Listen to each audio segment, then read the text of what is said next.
Chers amis du Souviens-toi, bonjour et bonsoir, dépendamment de l'heure où vous êtes branchés. Nous sommes très heureux de vous retrouver pour une nouvelle émission en ce matin, bien aujourd'hui. Et nous tenons à vous rappeler que Souviens-toi est un espace à travers lequel nous explorons la sagesse biblique et dans une perspective scientifique ou sinon avec un regard scientifique. Nous prenons le plaisir à saluer et à accueillir Franck aujourd'hui. Salut Mackinson, salut à nos chers internautes. C'est toujours avec le même plaisir, le plaisir qui ne se tarit jamais, que nous présentons aujourd'hui pour encore analyser et apporter jusque chez nos internautes notre émission habituelle Souviens-toi. Nous faisons cette vidéo pour vous demander d'abord de vous abonner à notre chaîne. Parce que lorsque vous suivez nos émissions, mais vous ne vous abonnez pas, YouTube ne comprend pas qu'il y a beaucoup de gens qui ont besoin de ces informations. Donc vous devez vous abonner. Et comme ça, YouTube va interpréter votre abonnement comme signifiant que cette émission est importante. Vous devez après, en regardant les émissions, mettre un like. Et vous devez activer la cloche des notifications. OK? Et vous devez partager les émissions. OK? Ça, c'est une obligation pour nous. Donc, c'est cette contribution que nous sommes venus vous demander aujourd'hui. Et, s'il vous plaît, demandez à vos amis de faire le même, de ne pas briser la chaîne, de faire en sorte que cette chaîne se maintienne vivante et qu'elle puisse inclure tout le monde. Donc, s'il vous plaît, apportez vous-même votre contribution. En faisant cela, c'est comme si vous étiez en train de répondre à Matthieu 28, versets 19 et 20. C'est comme si vous étiez en train d'aller et d'annoncer la bonne nouvelle, vous aussi. Car cette émission est conçue pour que la bonne nouvelle du royaume de Dieu puisse parvenir à tout le monde du monde francophone, où qu'il se trouve sur la planète. Souviens-toi.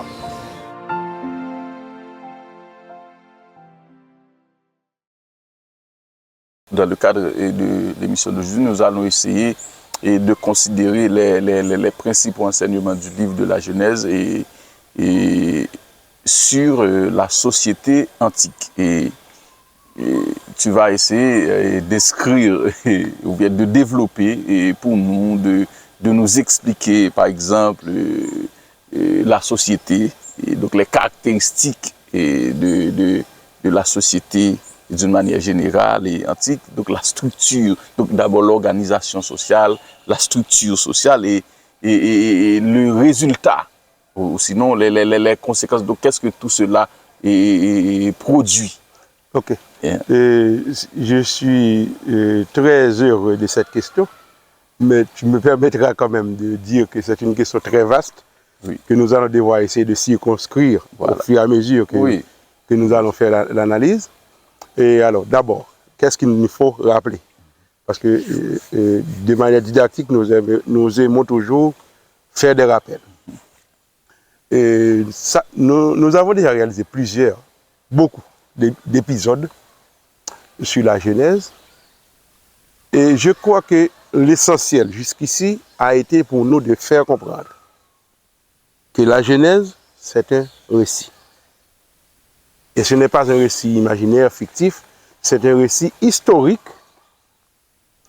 des origines de l'humanité, des origines de la société que nous sommes en train de vivre aujourd'hui.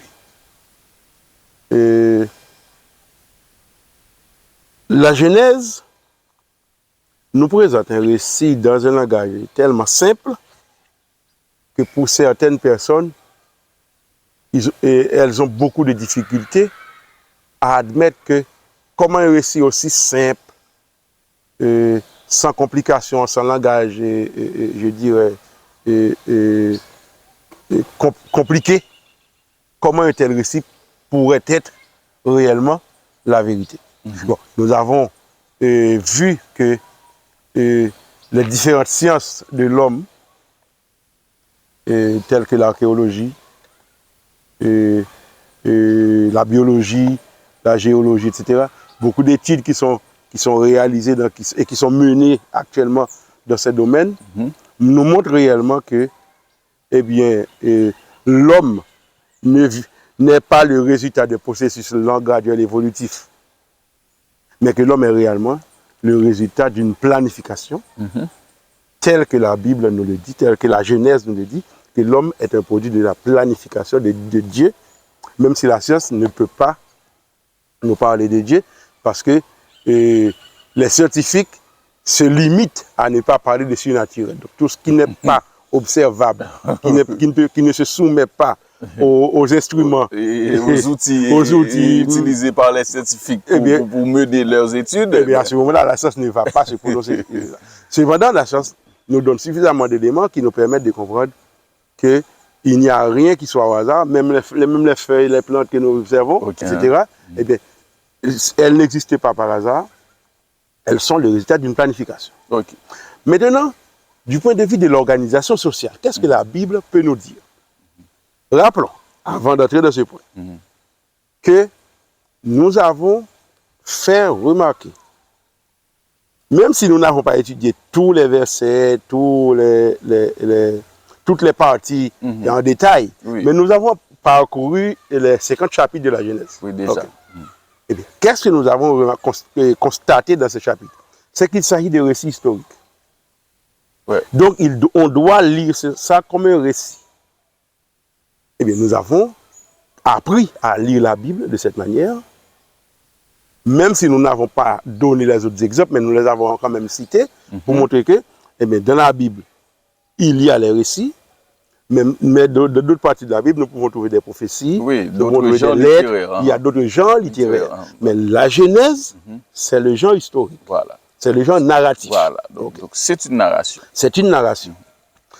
Donc, aujourd'hui, la question que tu me poses me permet de dire à nos internautes que, et ce que je vais dire c'est important, la Bible nous présente le point de vue de Dieu, l'intervention de Dieu dans la vie de l'homme, dans l'histoire, mais la Bible également nous raconte beaucoup.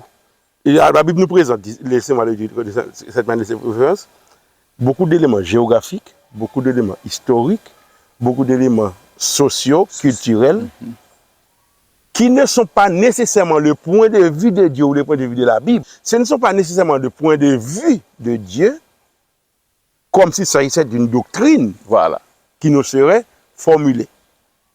Il y a des doctrines dans la Bible, mais ce n'est pas la plus grande partie de la Bible. La plus grande partie de la Bible, c'est de l'histoire, c'est de la géographie. C'est, on peut même dire de la sociologie. Les manières de vivre. Les manières de vivre. Donc, premier élément de réponse maintenant à ta question, c'est que du point de vue de Dieu, là je parle du point de vue de Dieu. Du point de vue de Dieu, la société, selon ce que nous avons lu en Genèse, dès le premier chapitre, je te réfère en particulier au verset 27, eh bien, ce que nous voyons, c'est que le texte nous dit, Dieu créa l'homme à son image. Et en nous disant que Dieu créa l'homme à son image, le texte de Genèse 1er, verset 27 nous dit, il le créa homme et femme. C'est-à-dire les deux. Voilà. Donc, ça nous permet de dire quoi? Ça nous permet de dire que dans la perspective biblique, le débat entre l'individu et la société qui a la primauté, ce débat n'existe pas. Or, nous savons que, eh bien, au milieu des sociologues, c'est un débat vivant. C'est-à-dire, il y a des sociologues qui pensent que c'est l'individu qui a la primauté, et d'autres qui pensent que c'est la collectivité, c'est le collectif ou bien c'est la société. Et selon tes réflexions et par rapport à la Genèse, tu dis que c'est... Selon mes observations, ce ne sont même pas mes réflexions. C'est une observation. L'observation en Genèse 1er, verset 27, c'est que la Bible, Dieu ne sépare pas l'individu de la société. Et la société. Ok? Donc, il n'y a pas d'individu sans société. C'est ce que nous lisons en Genèse 1er, verset 27. En créant l'homme, Dieu le créa mâle et femelle. Ok. Et dans ce cas, comment pourrait-on définir ou comprendre la société? Donc, cela signifie quoi? Cela signifie que la société a une cellule de base. Et cette cellule de base, ce n'est pas l'individu. C'est de préférence la famille. Ok. Pourquoi j'ajoute ces mots nouveaux? Famille. Famille, hein? Parce que dans le même récit de la Genèse, mais cette fois au chapitre 2 et le verset 24, Dieu dit que l'homme masculin doit laisser son père et sa mère pour s'attacher à sa femme et ensemble ils constituent un seul être. Donc là, je vois l'idée de la mise en commun, de la communauté. De la communauté, ok? Donc les deux se mettent ensemble et forment une unité. Donc dans ce cas, tu définirais la société comment? Donc l'unité de base de la société, c'est la famille. C'est la famille. C'est la famille. Ok? Donc, on peut dire que à comprendre la Genèse de ce point de vue-là, sous cet angle-là, il n'est pas nécessaire de débattre pour décider, pour savoir entre l'individu et la société qui a la primauté, qui vient en premier, sur qui aurait la centralité dans les analyses. Parce que normalement, la société n'existe pas sans l'individu et il n'y a jamais eu d'individu en dehors de la société.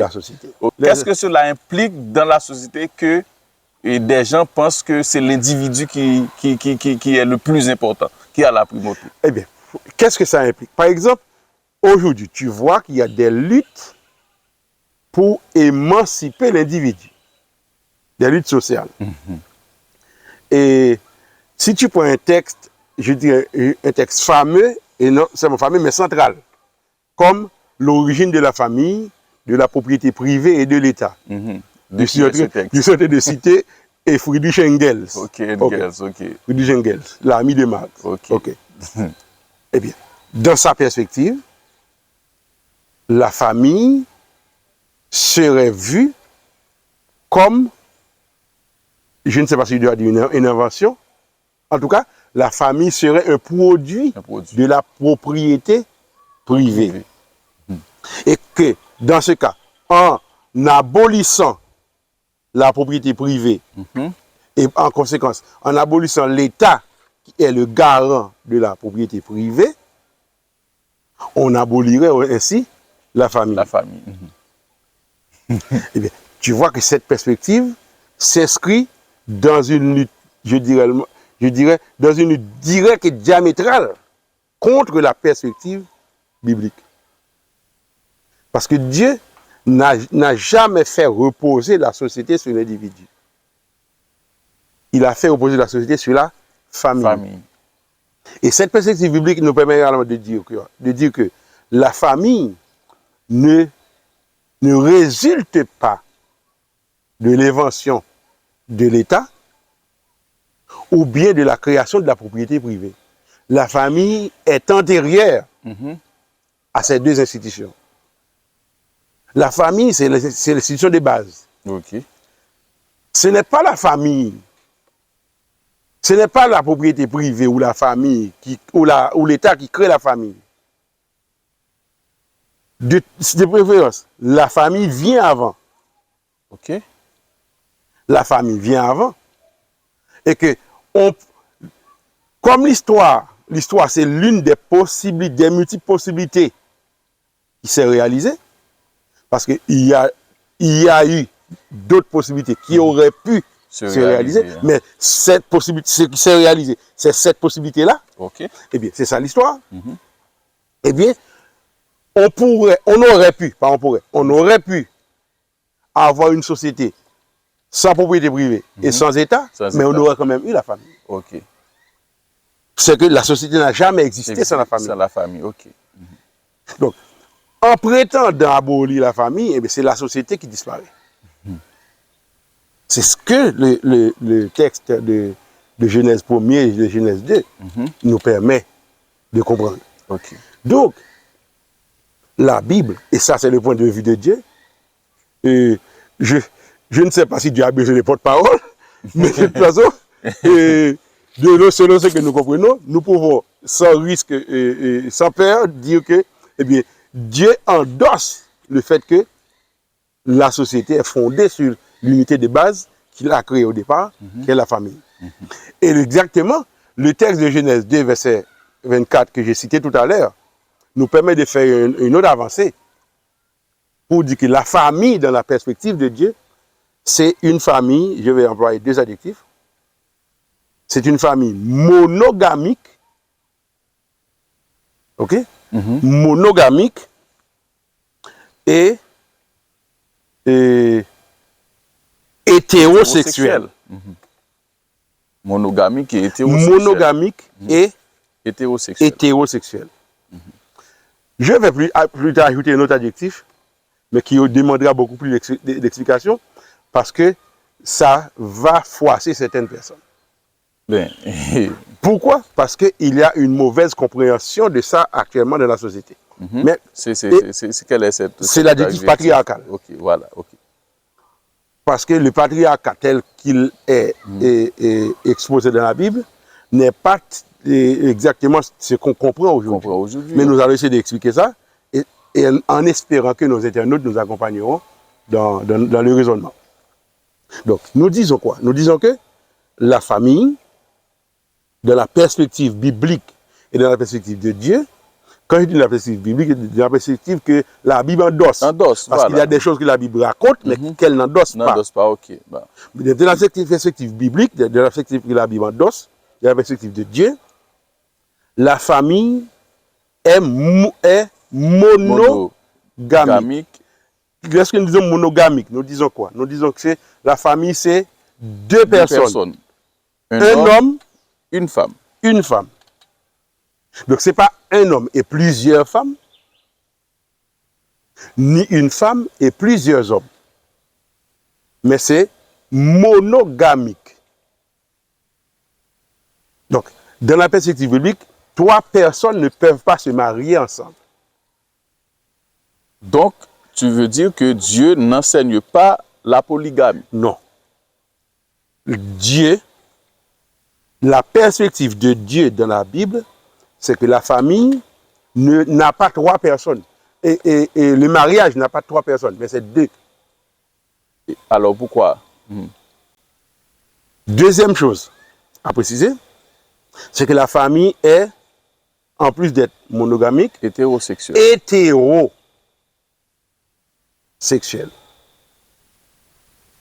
C'est-à-dire, ça doit être, ce n'est pas deux personnes. Les sexes doivent être opposés. C'est deux sexes opposés. Ok.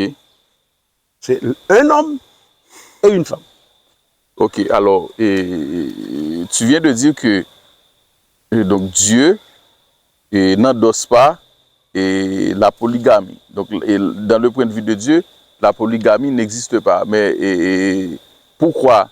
Et je vois que dans la Bible, il y a beaucoup de cas, il y a beaucoup des hommes qui ont pris plusieurs femmes, par exemple Abraham, voilà. Par exemple Jacob, et j'en passe. Okay. Donc plusieurs femmes, donc pourquoi? Exactement, ça c'est la bonne question à poser. C'est la bonne question à poser. Et c'est pour cela que nous insistons sur la nécessité de différencier entre le récit et le point de vue biblique. La Bible a comme caractéristique de cracher la vérité sans phare. Telle qu'elle est. Telle qu'elle est. Parce que la Bible, ce n'est pas un livre que Dieu a rédigé dans le ciel, qu'il a donné à des anges et auquel il aurait demandé d'apporter ça aux humains. Alors, la Bible, c'est le récit de l'intervention de Dieu dans la vie des hommes, dans la réalité des hommes. Dans les premières études que nous avons faites sur la Genèse, nous avons constaté, à partir du chapitre 4 de la Genèse, que c'est Lémec qui est fils de Caïn, c'est lui qui, le premier, a inauguré la polygamie. Lémec est un fils de Caïn. C'est au chapitre 4. Bon. Okay. Nous n'allons pas donner tous les versets avec précision, mais nous faisons confiance aux internautes pour eux-mêmes. Ils cherchent les versets. OK? Donc, au verset 19, Lémec, fils de Caïn, ou bien petit-fils de Caïn, prit 2 femmes, Ada et Tsila. OK? Donc, c'est Lémec, le fils de Caïn, ou bien le petit-fils de Caïn, fils d'Enoch, qui le premier a commencé, ou a inauguré, si tu veux faire ce mot, vous donnez l'idée de la question de la polygamie. Donc, ça a commencé avec les mecs. Mais tu peux rapidement me demander si tu veux. Par la suite, il allait y avoir un déluge. Oui. Et tous les descendants de Caïn ont péri, voilà. Tous sans exception. Oui. Et même parmi la lignée de 7, il n'y a eu que Noé, ses 3 fils, voilà, et leurs épouses respectives, donc 8 personnes qui Noé se sont n'a pas sauvées. pris plusieurs femmes. Comment se fait-il que la polygamie s'est reconstituée après le déluge? Oui, voilà, okay. Tu peux me faire cette question? Oui, voilà, ok. La réponse est simple. La réponse, c'est que nous ne devons pas perdre de vue le grand conflit que nous avons commencé à analyser. Donc, les descendants de Noé ne sont pas tous des gens obéissants. Noé et ses enfants ont obéi à la voix de Dieu, ils sont entrés dans l'âge. Mais la foi, ce n'est pas quelque chose que l'on te transmet par héritage. Tu le dis à plusieurs reprises. Yes. C'est pour cela que dans la Bible, ce que nous constatons, c'est que Dieu, parmi les relations que Dieu établit avec les hommes sur la terre, Dieu établit une relation de filiation, père-fils. Mais Dieu n'a jamais eu de petit-fils. Dieu n'a que des fils. Oui. Je ne sais pas si tu comprends ce que je veux dire. Oui. Ce que je veux dire, c'est que si tu es fils de Dieu, ça ne confère pas automatiquement à ton garçon ou à ta fille le statut de fils ou de fille de Dieu. Ok, je comprends. Donc c'est ton garçon lui-même qui doit décider de se faire fils ou bien de devenir fils de Dieu. Ou bien de couper les liens. Ok, je comprends. Donc toi, tu es un fils de Dieu, mais ton fils n'est pas un petit-fils de Dieu. Il doit décider lui-même d'établir sa relation avec Dieu, de devenir lui-même, s'il le veut, fils de Dieu. Ou bien non. Ok. Donc, qu'est-ce qui s'est passé? C'est que même les enfants de Dieu qui ont été sauvés à travers le déluge, à travers la famille de Noé, eh eux-mêmes, ils ont reproduit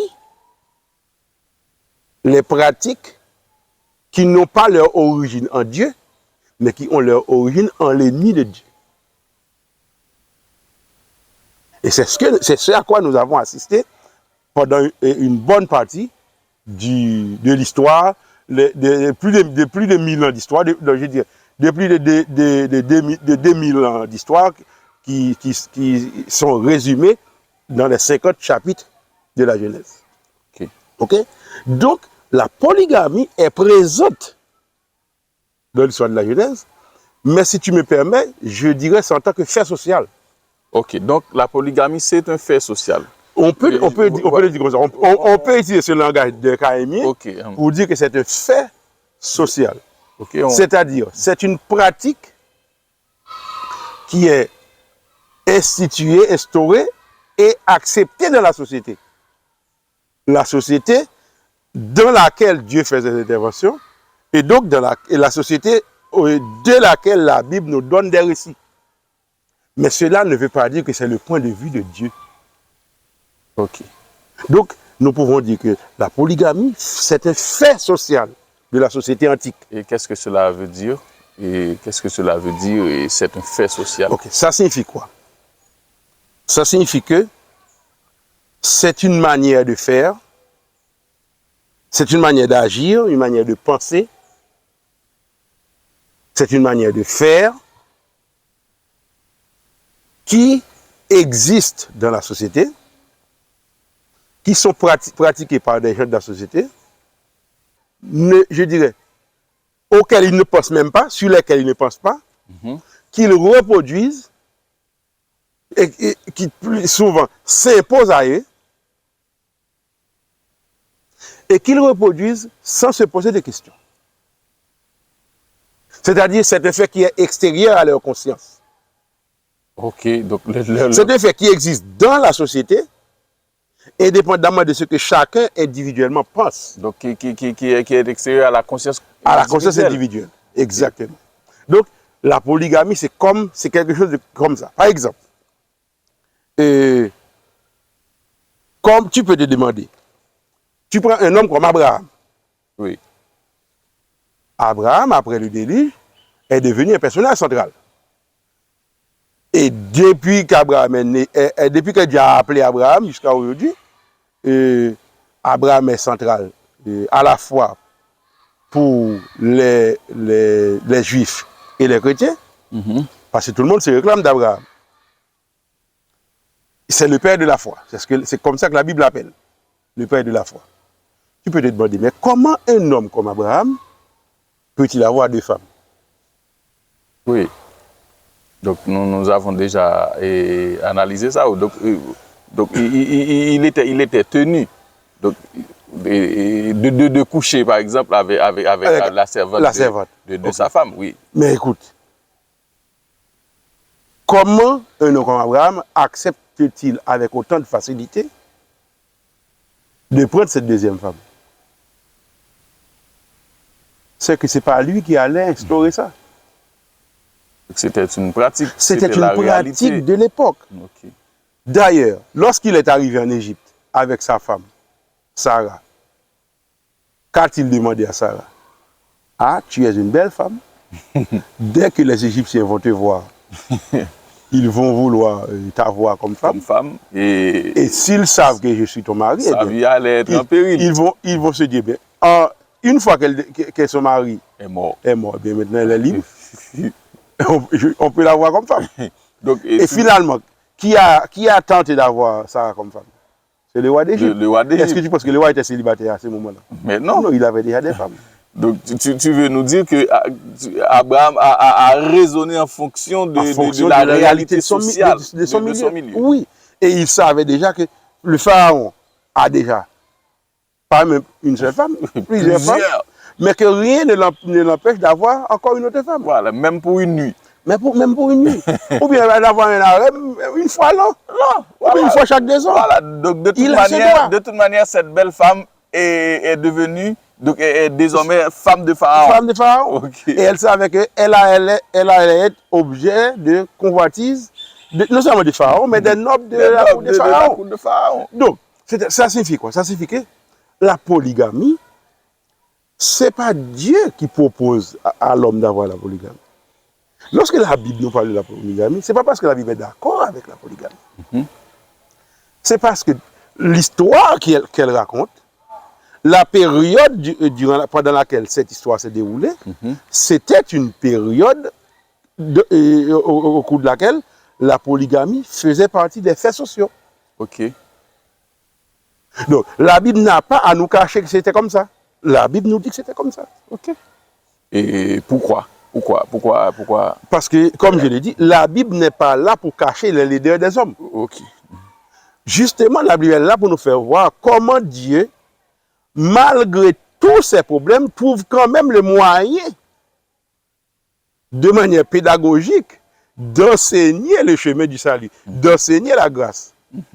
C'est-à-dire, les difficultés, les obstacles créés par le milieu, par la culture, etc., rien de tout ça n'a empêché Dieu de faire, je dirais, de d'instruire les hommes pédagogiquement, d'enseigner aux hommes, de les instruire et de les faire comprendre l'histoire du salut, le plan de la rédemption. Rien n'a réussi à faire obstacle à la concrétisation du plan de la rédemption. C'est comme ça qu'il faut voir ça. La consigne, c'est d'abord, abonnez-vous. Ensuite, partagez avec les autres. Likez les émissions. Activez la cloche de notification. Assurez-vous, disons-le de préférence, assurons-nous que nos vidéos parviennent à tous, où qu'ils se trouvent sur la terre, pourvu qu'ils fassent partie du monde francophone. N'oubliez pas, souviens-toi.